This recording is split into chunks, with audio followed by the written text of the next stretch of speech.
Good Great. afternoon. Good afternoon.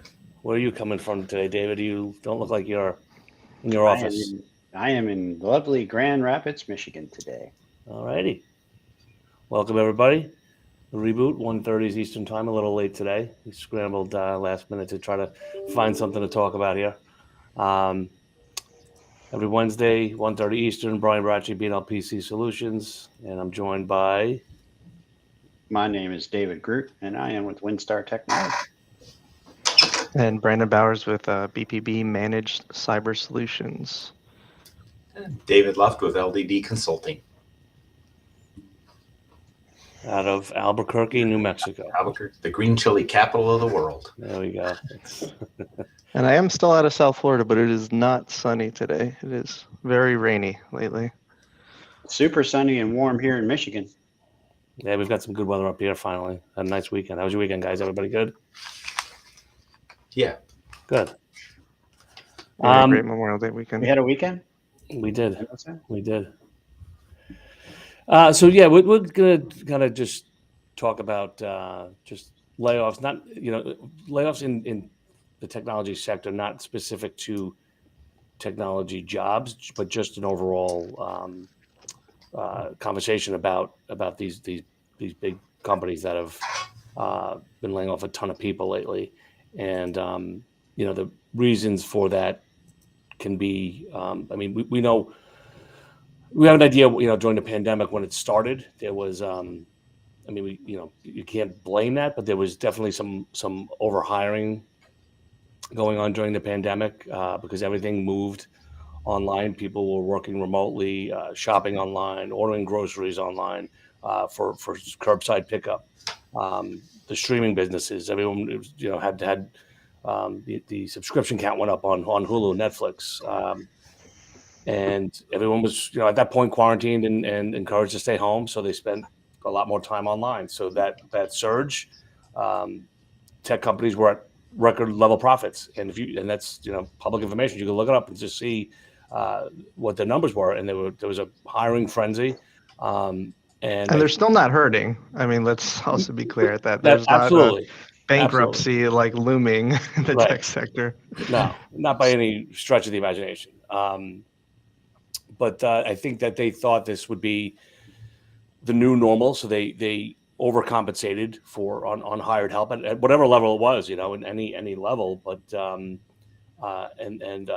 Meta, the owner of Facebook, they doubled their employee headcount.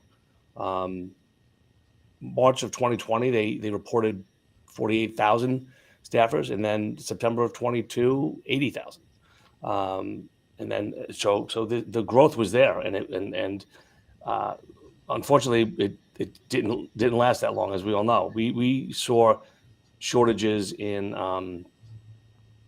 being able to get certain equipment, but that all was there was a reason and a process for that. We saw the chip manufacturers were delayed because auto dealers canceled their orders, and then they had to try to flip and reorder vehicles when the tooling on all these chips, they retooled their machinery and said, well, now you got to wait another 6 months, 12 months, whatever it is. So that part of it makes sense. But then we had inflation on top of it, the highest inflation in 40 years, 9.1%. Average rate is like 2% a year. So when you see that type of record-breaking change, it's going to affect somewhere. So I picked up a sheet here that just to throw some numbers out there, and let me see if I can get that over here. And while you're bringing that up, just for a second, when I was reading and trying to get some information for this topic when we were sort of preparing, is that a lot of these big organizations like Meta, Google, Microsoft, they're all saying similar things. So, the landscape changed with COVID. They amped up. Everybody was using technology much more than they were ever doing before. They needed resources. Profits were going crazy, right? They kept hiring. And now they're just in a place where they're trying to reevaluate, like, do we really need all these people now? And I think I'm going to go to the buzzword for a second. and this will get us all those extra clicks, right? But everybody's talking about AI and how they can better leverage AI. And I think companies like the Google and Microsoft, who obviously have either ownership of companies like ChatGPT, within their stack, or Google's Bard, they're looking to leverage these tools and figure out ways that they can reduce maybe some of the like manual labor, and maybe they don't need as much labor, or maybe they can reutilize labor in different areas of the business in terms of planning. And I think other businesses are thinking this way. I don't know if we're necessarily there just yet, Not quite, but but I yeah, mean, I just agree. something else to think about and consider. Yeah. So just a high level. Is that coming across? Yeah. Yeah. So this is as of April.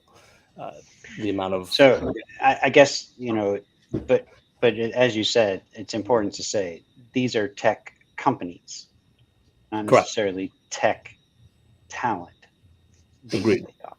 Yes. Okay. But it's the names that we all Sure. use in some capacity, but these are the Wow. so it just shows you that how the industry during thriving times, the amount of hiring that they did, and then as soon as there's a hiccup or multiple hiccups in that flow, look at these people out of work now, right? This is these numbers are, and then I have another screen here I can show. I don't see any Twitter numbers in there. Are we just not counting them or what? That's a They're good not a point. public company anymore, right? And then I just wonder, are those layoffs or are those walkouts? What are they?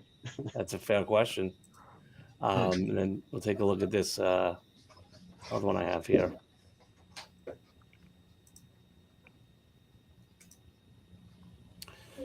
So these are more companies that we all heard. Dropbox laying off 500, more Amazon here. Lyft, I don't even know how that even works. But Can you lay off contractors? I don't know. Redfin, which is I think they're a realtor. So again, you hear that the house sales are remember when they were booming too, and so now you have real estate. They're not the demand for property isn't there, and it's goes on and on. Netflix, Roku, these are all tech, but not necessarily all tech. You got Disney here, so all affected. I think from the that influx of everyone needing and wanting, and then all of a sudden it just goes away like that. That's part of it. Also, there's constant talks of a looming recession, right? So these businesses want to be prepared and not be in a position that they're so heavy with those expenses that it's going to completely destroy them in some way. What I find really interesting is that with all of these layoffs that you listed there, talking thousands to hundreds of thousands of people, and it's still incredibly difficult to find talent. Like, it's not overflowing. I don't know about for you guys, but like looking for talent, still very difficult and expensive. And the requirements on what they want in terms of flexibility is also much more difficult to really oblige by now. I don't Everybody think it's wants just work tech from home. either. I No, it's still not. think that the entire, service industry is just slaughtered. Customer service is crap across the entire country, everywhere. I don't care what you're talking about. And people are just kind of saying you got to get used to that. And I don't know. That's a whole nother show, whole nother conversation. No, But but yeah, it's I think relative to the conversation because if you're making more money, you're getting more subscribers, whatever your product is. You can take Netflix for example, whatever. selling more, whatever. Right. The need for that customer support also goes up. So that's where some of your hiring is going, right? It doesn't mean that you're getting, to Brandon's point, good talent. You're filling chairs and putting people behind keyboards, But if they're not the quality people that you want there, and that's probably the case in a lot of these instances, that's not the right person for that job. And I think it just snowballs into this downfall of or the spiral of people losing their jobs. Yeah, I mean, look, how many of those jobs that were laid off, right? Like,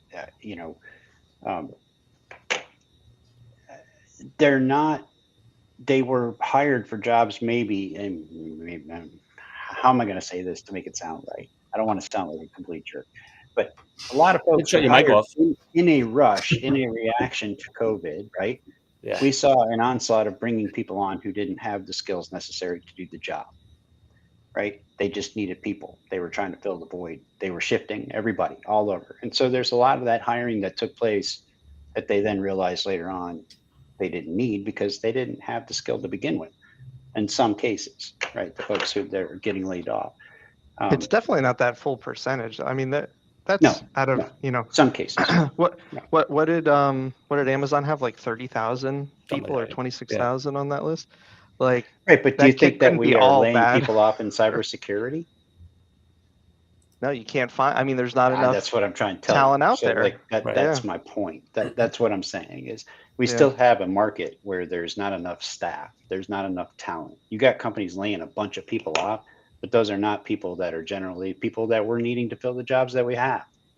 Yeah. And I'm not trying to be that sounds so terrible to say that. Like just hearing me say that sounds wrong, but I don't mean it to be that way. It's just kind of how it is.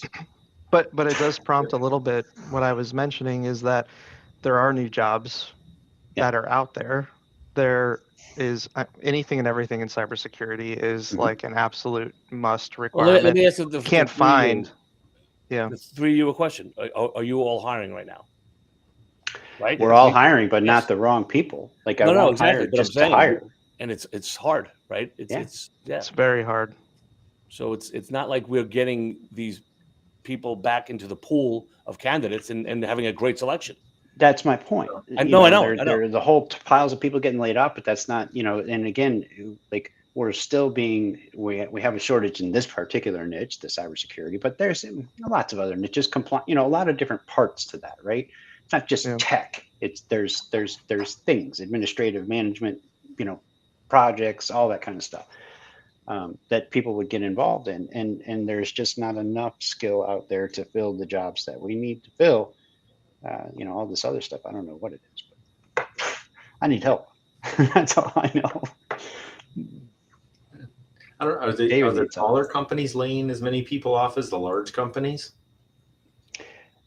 I think to Brandon's point, some folks are tightening up the shore, with the concept in their mind of recession, right? Like they get scared, and so their first reaction is to pull back. We talked about that in the Small Business Tech Day at the end of the year last year when we were with Mike McAllowitz. He had a whole nice presentation about most businesses withdraw, and that's your opportunity to go take advantage because they're going to lose. The time to stomp. So whole nother, again, another show. Don't mean to take us on tangents, but yeah, I think small businesses to some degree are, if they're not laying off, what they're not doing is expanding, right? They're not bringing on extra staff. They're not doubling down, right? They're sheltered. I will say any of our more like mid-market customer base, they're not terminating any of their tech people. They don't have enough of them already. They have the same issue that I have, which is finding talent. Yeah. No, I mean, that's why we're helping a lot of those mid-market clients out right now, because they need folks like us to be able to supplement their staff, right? Like, I mean, that's exactly the market that we're in right this minute. That's the story. I think one of these smaller companies that needs to, that's call it a 20, 30, 50 user firm that's looking to cut back on expenses. They look at their IT person. He's making $100,000 a year plus benefits at XYZ.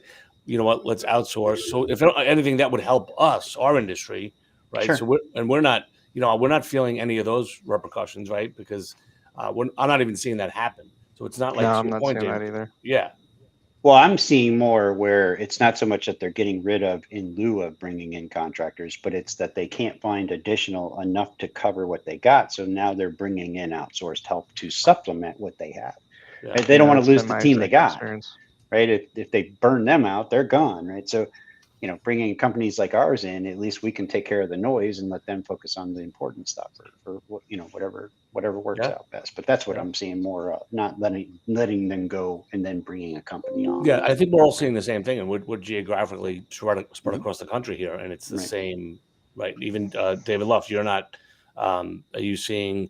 Are you being or prospects reaching out to you to add to their existing IT staff, or are they just looking to outsource completely? We're not really. We don't do a lot of that co-managed, right? So, and right now, because we're a little bit short, we haven't really been expanding, and I got other stuff going on. But I also see that the people that are coming from those large corporations are typically not a good fit for a small company. Yeah. And small It's a companies different climate. are not necessarily a good fit for a large corporation. Yeah, Brandon. No, I'm You know what? No, you know what's so funny about David mentioning that right now? I started thinking about some of the interviews that I've been doing, and a lot of the guys coming from some of these larger organizations may be proving some of what you're saying to be correct, David, in that, when you really get into the meat and potatoes of it, it's like, maybe it's not such a great fit, and still difficult to find the talent. So it may be a mix of, hey, they're cutting some fat of the talented bunch, and also they overhired during COVID, and so they just need to scale back some to get control of expenses, especially with inflation the way it is, and again, the looming in scare, which is all you hear about every time you turn on the TV, of the downfall of our economy and things of that nature. It's not that they're not good people. It's just the different, in a large company, you like to do a more focused thing. And in a smaller company, you kind of want to be all over the place, changing up every day. Well, large and not companies that are very you want funnel. it, but it's very difficult to find somebody that has the experience or ability to like switch mindsets. They're like very focused and good at one thing, but also what happens, especially in technology, like that one thing changes. Technology changes. If you're only good at that one thing, like what are you going to do that when that one thing goes away? Right. So Well, the other part of it I've noticed, and I'm sure you guys would agree, is that in enterprise, right, they are not as nimble and they don't move as fast, right? So they're not as cutting edge. You bring a guy in who's got 20 years experience out of an enterprise IT department, and he could be 10 years behind the curve of what's going on in your shop. And that's not his fault. It's just because that's the company he worked for and what they were doing, right? No. Yeah. One of our newest clients is their IT person has been with them since the beginning, and they're around for a couple of decades. And he retired, and the knowledge was just specific to what that company did. There was nothing. There was no anything newer than within the last 20 years was not even a part of anything that he would touch. So it's amazing this company ran, and they're a successful company, but we go in there and we're just looking around like, wow, we need to make a ton of changes here to kind of get you brought up to speed here, and we're talking a national company. So seeing that and us coming in there, because we didn't know, like, are they going to replace him or what? And they said, no, we want to keep this outsourced, which is obviously great for us. But they see the value in getting a team of knowledgeable experts that are able to go ahead and handle all of their projects, handle all their support nationally, as opposed to a single individual.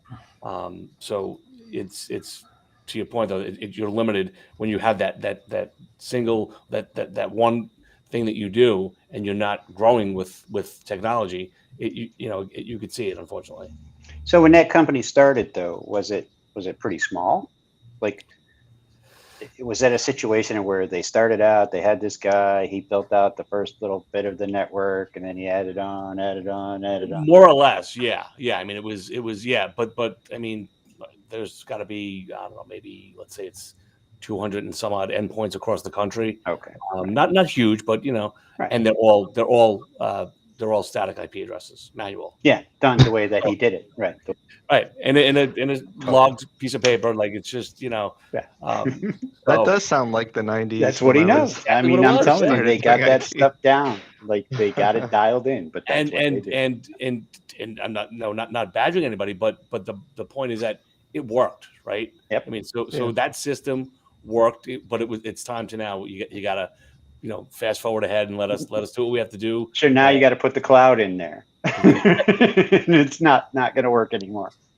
Yeah, right. I know. Fun stuff. So yeah, you are limited. That's some of the limitations, and then being able, at least specific to our industry, to be able to pivot from working on a CCH tax problem at an accounting firm to a food manufacturer's program that's not working, and being able to just adjust like that on the fly, and the tickets are all they're not. Yeah, you don't know what you're going to do. What you get, right? So, but that's people don't want that. And the truth of the matter is, there's probably a lot more than two, but there are two kind of personalities in our sector, right?